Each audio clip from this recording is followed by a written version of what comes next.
Looking for a Toyota Tacoma project? Spruce up your engine bay.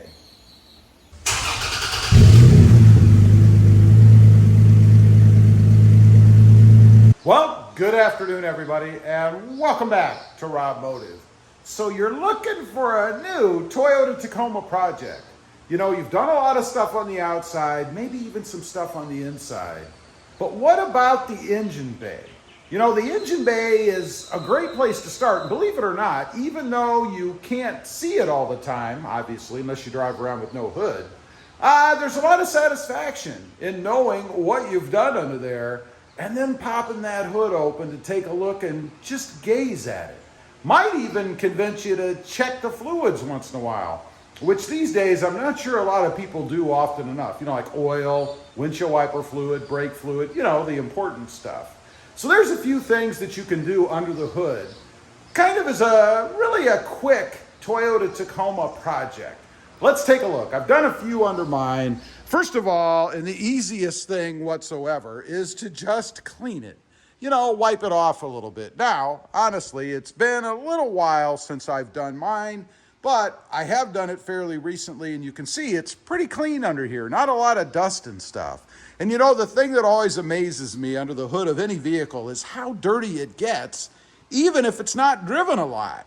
All kinds of dust and stuff. And I guess that's because when you're driving, obviously, it's pushing everything in, pollen, dust, dirt, all that stuff.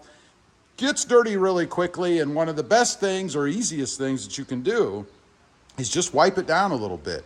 I wouldn't hose it off. I don't recommend that. Just a cloth with a little bit of soapy water, very light on the soap. Wipe it down, it'll look good.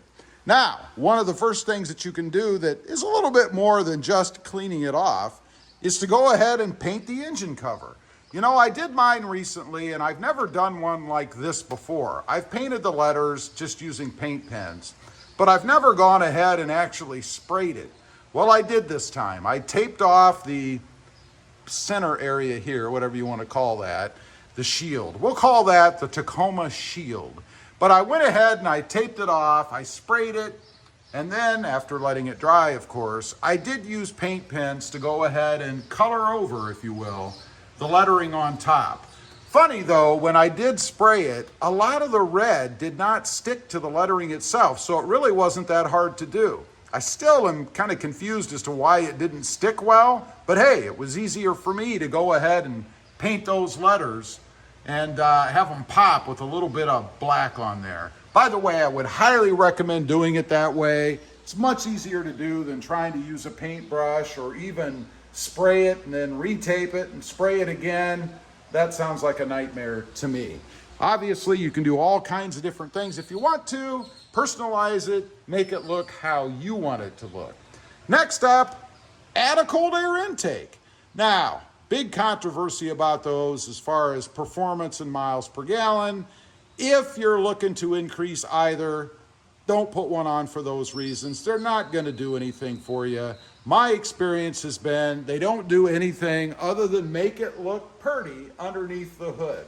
I've not noticed any higher fuel economy, any better performance, or really any kind of sound. Maybe just a little bit in the sound department, but not enough to justify the cost unless you throw aesthetics into it. You know, I love the way this cold air intake looks, particularly this one. It is, of course, the S&B. You can see right there. They don't want to let you forget what it is. But I love this nice open lid. It's bigger, obviously, which allows more air to kind of circulate around in there for what it's worth.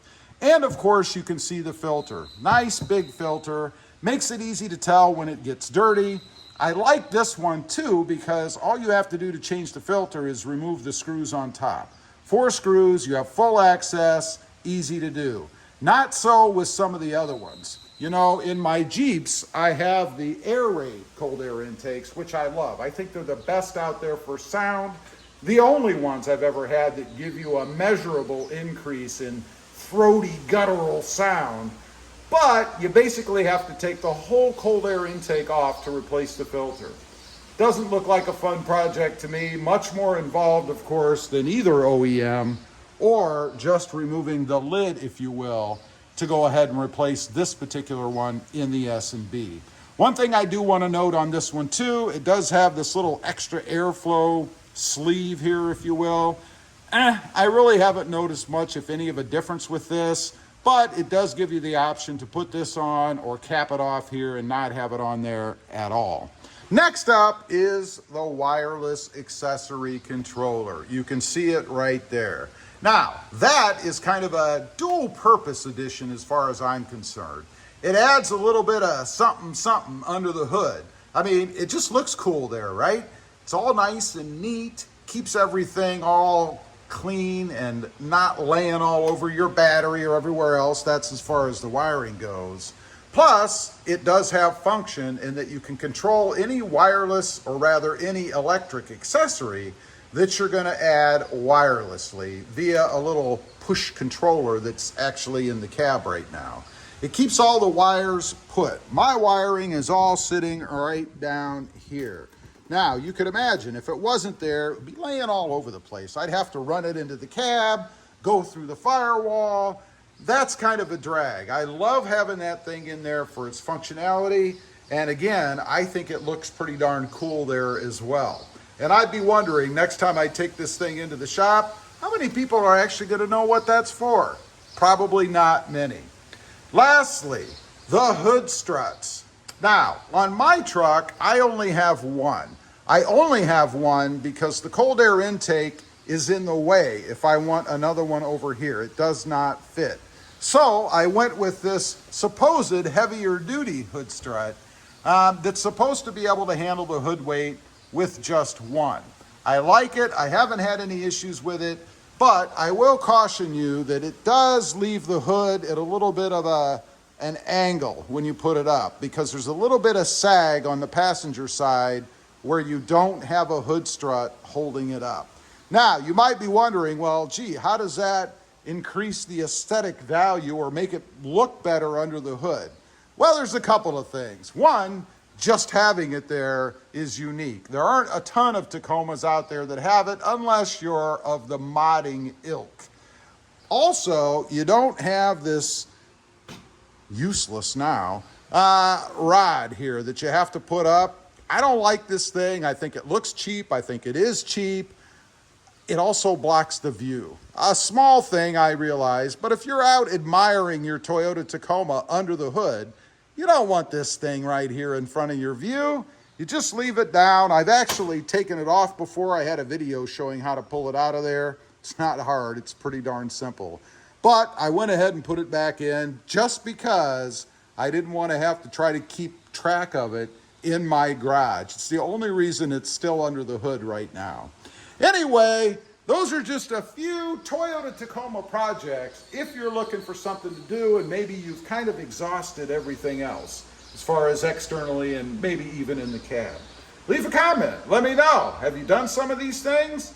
I'm really interested to see or know if you've ever painted your engine cover. I'd be curious to see what you guys have. I do have a Facebook group, by the way. I think there's a link down below. You can post pictures and things there. So if you've got something, I'd be curious to see it. Go over there, join up. It's free.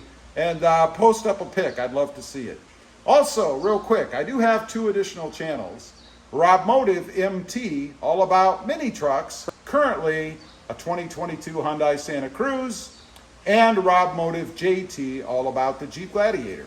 Check them out, and if you're interested, please consider subscribing. Thanks for watching. Stay safe out there. Bye.